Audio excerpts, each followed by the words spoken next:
guys हामी चाहिँ ल चट्टसँगले कौसीमा आएको हावा खान वातावरण अहिले यस्तो छ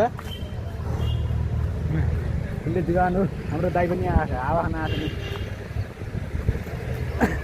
भर्खर यस्तो कलेजबाट आएको र हामी चाहिँ यो विष्णु दाइको बारेमा के भन्न चाहन्छौँ भन्दा नि विष्णु दाइको के विशेषता छ हेर्नु नि आफै थाहा पाइहाल्यो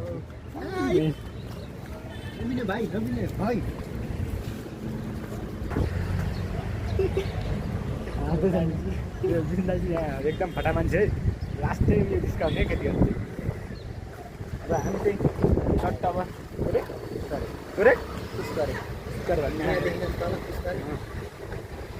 हामी चाहिँ अब यस्तो गाउँमा हुँदा यति बेला सुतिरहन्थ्यौँ हावामा होइन उनीहरू यति बेला चाहिँ अहिले कहाँ छौँ हामी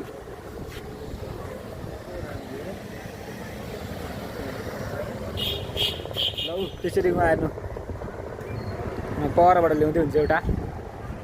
वातावरणहरू कस्तो छ हाम्रो विष्णु दाइ यस्तो छ नि यता हेर्नु विष्णु दाइ यस्तो छ हामी र हामी चाहिँ अब यहाँ के खोज्न आएको यहाँ के गर्न आएको यहाँ खासमा भन्नुपर्दा चाहिँ हामी यहाँ लुगा उठाउने लुगा डोरीबोरी खाली छैन के गर्न आएको त हामी विष्णु दाइ के गर्न आएको हामी रेस स्टेसनमा जाँदैछौँ र हामी कहाँ त त्यो हाउसिङ गेट अगाडि जस्तै त्यो प्रसुरीको 1 प्लेट मोमो पाइन्छ हामी आज कस्तो टेस्ट हुन्छ भनेर हजुरलाई म जानकारी दिनेछु र हामी यताबाट लाग्यो यताबाट सिधै त्यो टेस्ट खतरा हजुरै तर हामी चाहिँ यहाँ कहाँबाट आएको हामीसँग छन् हाम्रा छौँ हाम्रो रोडतिर र हामी यहाँबाट अलिकति मात्रै माथि गएपछि होइन तपाईँले टेस्ट गर्नु भएको त्यहाँको खानु भयो नि के तपाईँले छैन फर्स्ट टाइम हावा गाउन गर्नुहुन्छ ल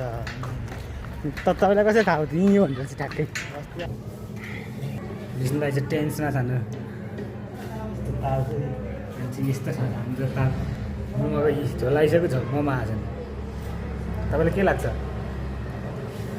भालेन प्रधानमन्त्री हुनुहुन्छ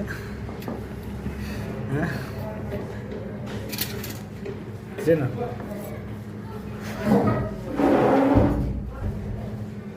गाउँघर चाहिँ यस्तो छ भोपाल आइसकेको छ हामीसँग मोमो विष्णु दाइ खक्क गर्दै हान्छन् डेक्लो